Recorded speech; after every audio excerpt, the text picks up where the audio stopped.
Hello everyone, so welcome to my new blog. আমি জানি আমি অনেকটা লেট, অনেক দিন পর আবার এলাম, প্রায় আবার 1 বছর পর। তোমরা হয়তো ভাবো, যারা আমার সাবস্ক্রাইবার্সরা আছো তারা হয়তো ভাবো যে এই একবার আসে আবার 1 বছর পর আবার আসে। হ্যাঁ, কিন্তু অনেকগুলো রিজন আছে, তাই অনেক বিজি হয়ে গেছিলাম আমি আমার, প্লাস টাইম পাচ্ছিলাম না সেরকম কিছু, কন্টেন্ট পাচ্ছিলাম না সেরকম কিছু ব্লগ করার জন্য, তো সেই জন্য হয়ে ওঠেনি। যাই হোক, এখন আবার একটা রিজন পেয়েছি ব্লগ করার জন্য। ওর মা বাবাও করে, যে রিজনটা সেটা তার তার মা বাবারাও করে, আমিও করছি, বাট এটা শুধু ওকে নিয়ে একমাত্র না, আমাকে নিয়েও আছে, তার সাথে ও আমার একটা পার্ট এখন হয়ে গেছে, তো ওকে নিয়েও। তোমরা বুঝতে পারছো কার কথা বলছি? আর্থিস। আর্থিস আমার নেফিউ, আমার বোনপো, তাকে নিয়েই মেনলি করবো। আর এটা করার একটাই উদ্দেশ্য, এবার থেকে হয়তো ডেলি পারবো কিনা আমি জানি না, বাট এটা করার একটাই উদ্দেশ্য যে ও আমার সাথে কতটা কানেক্ট, ও যখন বড় হবে ও দেখবে ও আমার সাথে কতটা কানেক্টেড ছিল, বা দিদা দাদুর সাথে, এই বাড়িটার সাথে কতটা কানেক্টেড ছিল, কি কি হচ্ছে না হচ্ছে, স্পেশালি আমার সাথে কতটা কানেক্টেড থাকে, কি কি ও করেছে, সেগুলো বড় হয়ে দেখবে। তো তার জন্যই আমি আজ থেকেই একটু একটু করে যেটুকু পারবো ওকে নিয়ে আর আমার লাইফটা নিয়ে একটা ব্লগিং শুরু করবো আবার নতুন করে। তো আমি সবার আগে যেমন সবাই সাপোর্ট পেয়েছি, যতটুকু সাপোর্ট পেয়েছি, যেটুকু পেয়েছি সেটা আমার কাছে অনেক। আই হোপ তোমরা আবার আমাকে সেরকমভাবে সাপোর্ট দেবে। তো চলো শুরু করি ব্লগটা। তো আজকে হচ্ছে স্যাটারডে, আমার ছুটি আজকে, আমার অফিসের ছুটি আজকে, উইক অফ। আজকে আমি আপাতত এখন বাজে হচ্ছে 1টা নাগাদ, বাট আমি 1টার সময় উঠিনি ঘুম থেকে, উঠেছি অনেক আগে, ব্রেকফাস্ট করে নিয়েছি। অ্যান্ড এখন ভুতুর বাড়িতে ছিলাম, আমার মা বাবার কাছে ছিলাম আমি কালকে রাতের বেলা। তো ওখান থেকে ওকে ভুতুকে নিয়ে চলে এসেছি দিদার বাড়িতে, দিদার কাছে ও স্নান ফান করবে, খাওয়া দাওয়া করবে। আই হোপ তোমরা এগুলো জানো, যারা আর্টিস্টের গল্পগুচ্ছ ভিডিওস জানো তারা মোটামুটি এই জানো যে কি হয় না হয়, কীরকম কি আর্টিস্টের ডেলি কি কি থাকে সবটাই জানো। এই যে তোমাদেরকে দেখাই, এখন আর্থিস এসেছে স্নান করতে, দেখে না, অন্যদিন এই সময় দেখতে পায় না, আর যখন দেখে আমাকে কোথা থেকে এই মহিলাটা এখন আজকে আছে, আর খুশি কি। আজকে সকাল সকাল উঠে তো আমাকে হেভি আদর করেছে। ভুতুটার একটু শরীর খারাপ হয়েছিল, জ্বর হয়েছিল, সর্দি কাশি হয়েছিল 2 দিন আগে, এখন হালকা একটু ঠিক আছে, তাও ঘরনারীটা কমেনি এখনো, কেউ ওর মুখে হাত দিতে পারবে না এরকম। আমি আজকে হাত দিয়ে নাক পরিষ্কার মুখ পরিষ্কার করছি, পুরো মুখটা সাদা হয়ে গেছিল, আমি ওই ওয়াইপস দিয়ে হালকা করে মুখ পরিষ্কার করছি, সে এরকম এরকম এরকম এরকম মাথা নাড়াচ্ছে, দেখো আবার হাসছে, আবার সব কথা শোনে, ওর ব্যাপারে যা বলা হবে ও সব শুনবে।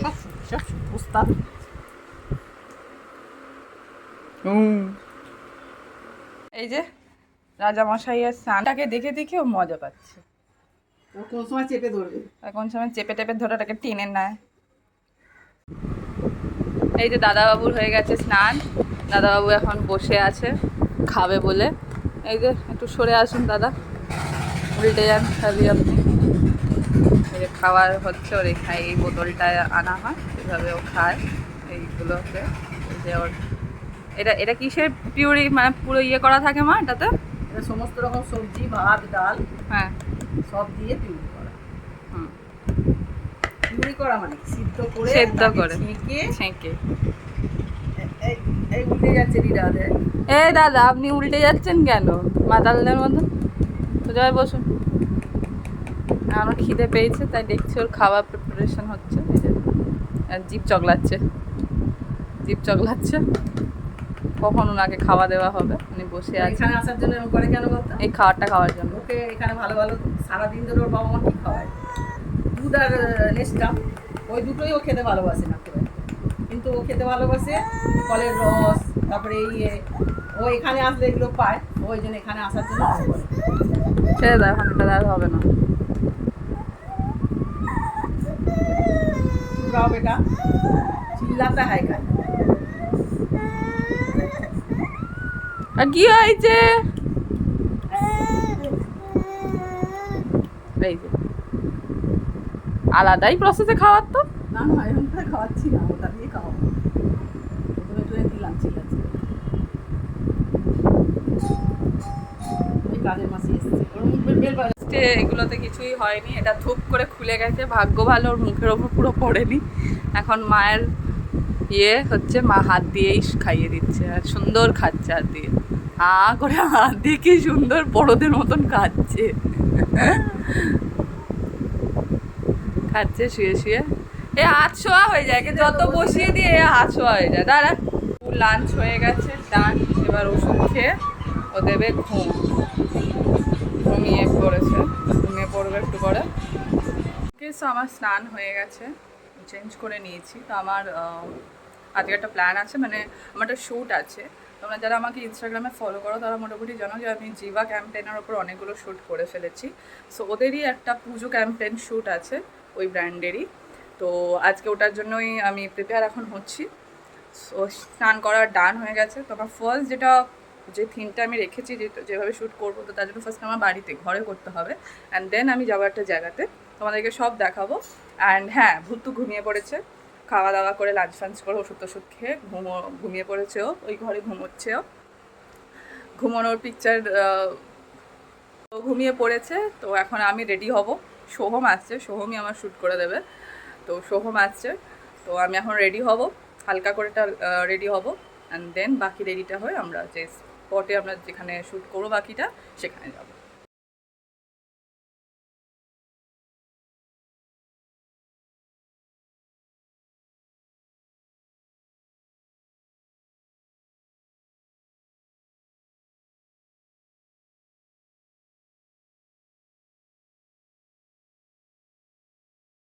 আমি আমার ফার্স্ট শ্যুটের জন্য হালকা করে একটা টাচ আপ মেকআপ করে নিয়েছি, রেডি হয়ে গেছি। আর আমাদের ফটোগ্রাফারও এসে গেছে, হি ইজ মাই ফটোগ্রাফার। এই যে আমাদের ক্যামেরা, आपातत तो यही है हमारा देसी जुगाड़ कैमरा, यही से हम करेंगे फ़ोटोशूट। बाद में ख़रीद लेंगे एक अच्छा वाला फ़ोटो मतलब कैमरा, अभी के लिए यही है। हे सेटिंग ऑल थिंग्स कि কীভাবে হবে না হবে। সো চলো শ্যুট করা যাক। দেখছে পুরো এক্সিস্টারকে দেখেই বুঝতে পারছো শ্যুট ডান।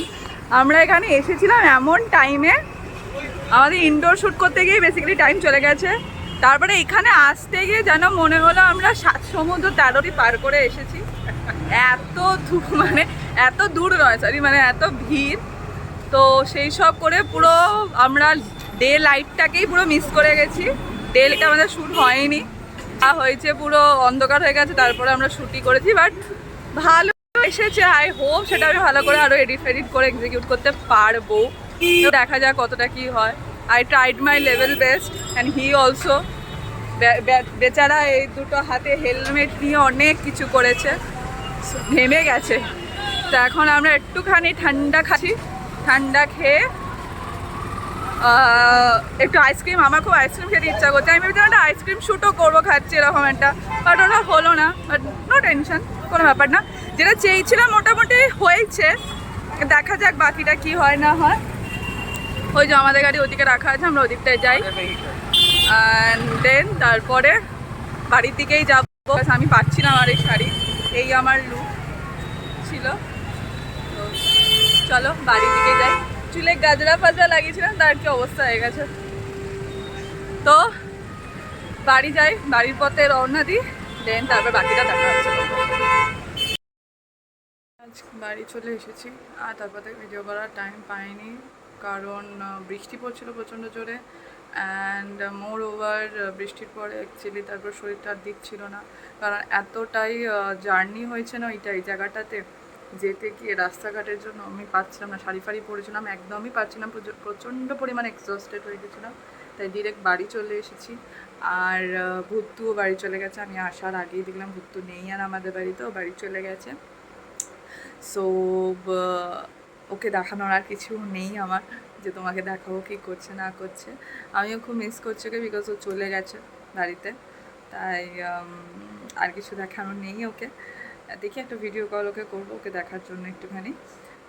তো আজকের মতো এইটুকুই। আই হোপ তোমাদের ভালো লাগবে। কিছু কিছু জিনিস মিস গেছে একটু, তো বাট ওখানকার ফটোশ্যুট টটোশ্যুট যা যা করেছি আমি কিছু ভিডিও যদি পারি তোমাদের সাথে শেয়ার করব, কিছু যদি বিটিএস থেকে থাকে আমার কাছে তাহলে আমি তোমাদের সাথে শেয়ার করব।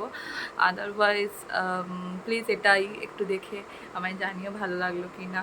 যদি ভালো না লেগে থাকে, যদি আরও কিছু অ্যাড করতে হয়, কিছু যদি অন্য ধরনেরও তোমরা ভিডিও আমার থেকে চাও সেটাও প্লিজ জানাও আমাকে, তাহলে আমি ট্রাই করবো সেগুলোরও তোমাদেরকে ডেলিভার করা। তো আজকের মতন এইটুকুই, টাটা, গুড নাইট। শরীর একদম দিচ্ছে না, আর ফট করে আমার মাথাটাও ধরে গেছে, আবার এডিটিও করতে হবে, তো এই সব কিছু নিয়ে আর শরীর আমার দিচ্ছে না। তো চলো, বাই, টাটা, গুড নাইট। সবাই প্লিজ দেখো আর জানিও, আমাকে ফিডব্যাক দিও। Good night.